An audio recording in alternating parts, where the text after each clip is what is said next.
दिन कसरी बसे तिनीहरूलाई थाहा छ।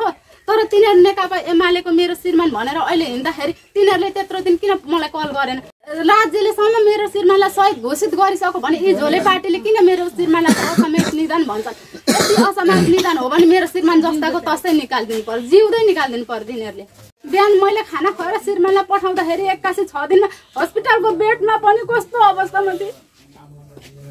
अब श्रीमान त गुमिसक्नु भएको छ र पनि अब यहाँनिर चाहिँ जुन अब हामी आएर अहिले सदगज गरिरहेको ठाउँमा नेकपा एमालेको पार्टीको जुन आफ्नै गाउँको होइन दाजुभाइ अङ्कल आन्टी अब मतलब हुन्छ नि, अब उहाँहरूले चाहिँ अब फोन गरेर धम्काएको पनि छन् र यदि हामी आउनु कि नआउनु जस्ता कुराहरू गरिराख्नु भएको छ होइन। त्यो पनि हो। अब मेरो श्रीमान त देशको लागि गुमिसक्नु भएको छ, त्यो त अब सबैलाई थाहा छ। तर उहाँहरूको लागि उहाँहरूको लागि मात्र गुम्नु भएको त होइन नि त। अनि अब हामीले यहाँ ल्यायौँ अनि दाह संस्कार गऱ्यौँ। अनि मलाई पहिलो प्रथममा फोन गर्नुभयो उहाँहरूले, जुन नेकपा एमालेको पार्टीको सदस्यहरू हुनुहुन्छ उहाँले फोन गर्नुभयो। उहाँले फोन गरेपछि मलाई के भन्नुभयो भने ब्यानरमा त हत्यारा लेखेको छ अरे त, कसले बनाएको ब्यानर भन्नुभयो।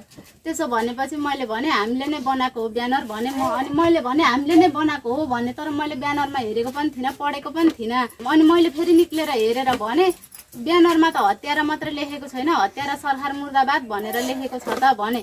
अनि तपाईँलाई कसले भनेको भन्दाखेरि उहाँले के भन्नुभयो भने हाम्रो साथीहरूले त्यस्तै कुरा गर्दै थिए, ब्यानरमा पनि हत्यारा लेखेको छ अरे त्यहाँनिर भन्नुभयो। अनि मैले भने तपाईँ नै आएर, म मान्छे नै आउनुभयो भने प्रत्यक्ष भन्न सक्छु, तपाईँ नै आएर पनि हेर्न सक्नुहुन्छ, हत्यारा मात्र लेखेको छैन, जसले मेरो श्रीमानको हत्या गर्यो त्यसैले हत्यारा सरकार मुर्दाबाद भनेर लेखेको छ। अब मेरो श्रीमानलाई त सरकारले नै हत्यारा गरेको हो, सरकारले नै हत्या गरेको हो, त्यही भएर हत्यारा सरकार मुर्दाबाद भनेर लेखेको छ भने मैले अनि ल ठिक छ भन्नुभयो उहाँले। त्यसो भनेर फोन राखेपछि उहाँ बेलुका आउनुभयो, आफै उपस्थिति हुनुभयो। अब उहाँको नाम चाहिँ खुलाउनुपर्छ भने तोत्र थापा हो, मलाई कन्ट्याक्ट गर्ने मलाई तोत्र थापा हो, सम्पूर्णले चिन्नु पनि हुन्छ उहाँलाई। मलाई फोन गरेर यो ब्यानर कसले बनाएको हो हत्यारा भनेर भन्ने पनि उहाँ हो। अनि हामी आम कि नआम, हाम्रो साथीभाइहरू आउन खोजिराख्नु भएको छ त्यहाँनिर, आम कि नआम भन्ने पनि उहाँ नै हो।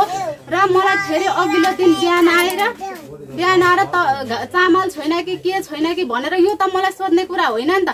उहाँहरूको इच्छा लाग्थ्यो होइन, मन लाग्थ्यो भने त मलाई सोध्ने नै होइन। उहाँहरूले त आफ्नो मनमा लागेको कुरा उहाँहरूले दिन सक्ने सहयोग त यतिखेर उहाँहरूले जे पनि दिन सक्नुहुन्छ नि त, जति पनि मलाई दिन सक्नुहुन्छ नि। त्यसो भन्नुभयो।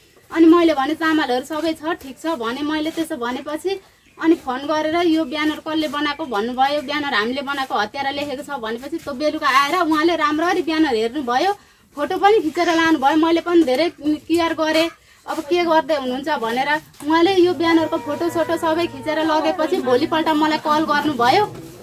मलाई कल गरिसकेपछि के भन्नुभयो भने हाम्रो साथीहरू त्यहाँ आउन खोजिराख्नु भएको छ, हामी आम कि नआम, हामी आउँदा त्यहाँ अप्ठ्यारो पर्छ कि पर्दैन भने जस्तो कुरा गर्नुभयो क्या।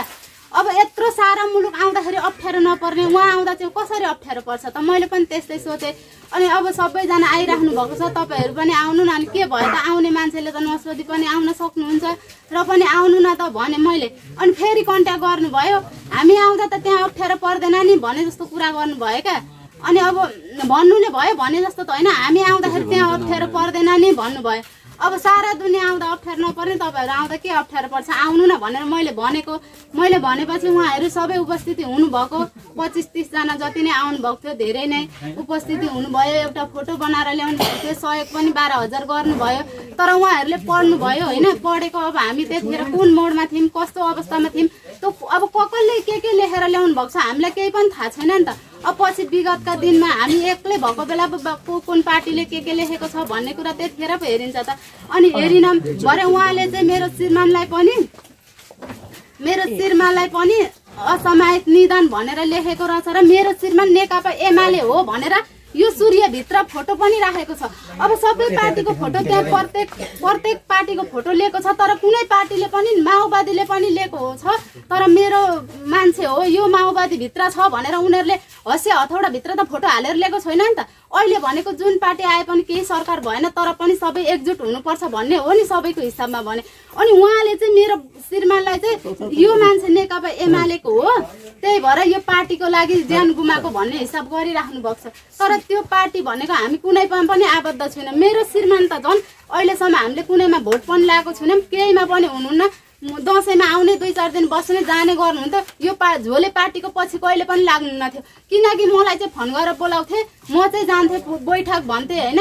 अब कस्तो रहेछ के रहेछ भनेर म बुझ्नको लागि हिँड्थेँ, तर उहाँहरूले मलाई नै उसको बुढी एमालेको सदस्य हो भने, तर म हो भने उनीहरूले प्रमाणपत्र देखाउन् न मलाई, कि त श्रीमानलाई देखाउन् कि मलाई देखाउन्, कि मेरो श्रीमानलाई पनि होइन नेकपा एमालेको यो मान्छे हो भनेर उनीहरूले प्रत्यक्ष रूपमा सबै कुरा फाइनली गराउन्, नत्र भए कि त मलाई गराउन्। तर म कुनैमा पनि आबद्ध छुइनँ, मेरो श्रीमान पनि हुनुहुन्न। उहाँहरूले गर्न खोजेको के किन राजनीति गर्न खोज्नु भएको हो त्यो चाहिँ तपाईँहरूले स्पष्ट गराइदिनु पर्छ, किनकि मैले तिनीहरूलाई राजनीति खेलाउनको लागि काठमाडौँमा 9 दिन मेरो बुढाको लास रुँगेर मैले तिनीहरूलाई निकालिदिएको त होइन नि त।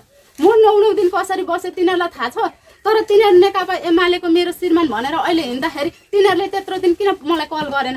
अहिलेसम्म तिनीहरूले मलाई कसैले एकल म त्यो अवस्थामा बस्दा पनि गाउँको दाई अङ्कल जे भए पनि मलाई फोन गरेर बहिनी टेन्सन नगर, हामी पनि गाउँको मान्छे हौँ, भोलि तिमीलाई हामी केही गर्छौँ भनेर एक कल गर्नु भएन। अहिले मैले लिएर मेरो श्रीमानलाई गुमाइसकेपछि र अहिले मेरो श्रीमानलाई मरेर पनि धर नदिनु यिनीहरूको के खाएको छ मेरो श्रीमानले? यो चाहिँ मलाई प्रश्न गरिदिनु पर्यो उहाँहरूले, कि तपाईँहरूले पनि गरिदिनु भएर उहाँहरूले पनि मलाई मैले तिमीलाई यो सोचेर भनेको थिएँ, मैले यो लेखेको थिएँ, तिमीले गलत बुझ्यौ भनेर मलाई चाहिँ स्पष्ट नै गराइदिनु पर्छ। अब मेरो श्रीमानले त मरेर पनि धर नपाउनु भएको हो नि, यो त अति भएको। मेरो श्रीमानले असामायिक खाँदै त त्यस्तो हुनुभएको होइन नि त। गोली लागेको संसार प्रत्यक्ष देखिराखेको छन् सबैले, तर तिनीहरूले किन नदेखेको? असामायिक निधन भनेको त खाँदै हिँड्दै बाटोमै पनि लडेर मरेको हो नि त। यदि मेरो श्रीमान शहीद होइन भनेदेखि असामायिक निधन हो भने तिनीहरूले कहाँ के भएर मरेको, कस्तो अवस्थामा मरेको हो मलाई प्रत्यक्ष कि जिउँदो चाहियो, कि त तिनीहरूले सबै कुरामा छानबिन गराइदिनु पर्यो। नत्र भएदेखि हामी प्रत्यक्ष उहाँ 9 दिन लडेर दुनियाँ राज्यसँग जितेर आएको छौँ। राज्यलेसम्म मेरो श्रीमानलाई शहीद घोषित गरिसक्यो भने यी झोले पार्टीले किन मेरो श्रीमानलाई असामयिक निधन भन्छन्? यति असामयिक निधन हो भने मेरो श्रीमान जस्ताको तस्तै निकालिदिनु पर्यो, जिउँदै निकालिदिनु पर्यो तिनीहरूले, नत्र भए यो चाहिँ हुँदैन। जति अब त मेरो श्रीमानले गोली थाप्न तयार हुनुभयो म पनि तयार हुन्छु। त्यतिखेर मेरो श्रीमानलाई गोली लागेको म थाहा पाउँथेँ भने म त्यहीँ गएर म नै गोली थाप्न तयार थिएँ, तर मैले थाहा नपाएर अहिले कति पीडा भएको छ मलाई नै थाहा छ। बोल्न सजिलो छ सबैजनालाई, तर भोग्नेलाई केही कुरा मतलब भन्नेलाई सजिलो हुन्छ। अब उनीहरूलाई के सोचेको रहन् भने हाँसोको पात्र, अब यसले लासले अब यसलाई तल नै बनाउनु पर्छ, दलित चाहिँ किनकि तलै हुन् भन्ने सोचेर त्यस्तो बोलेको हो र।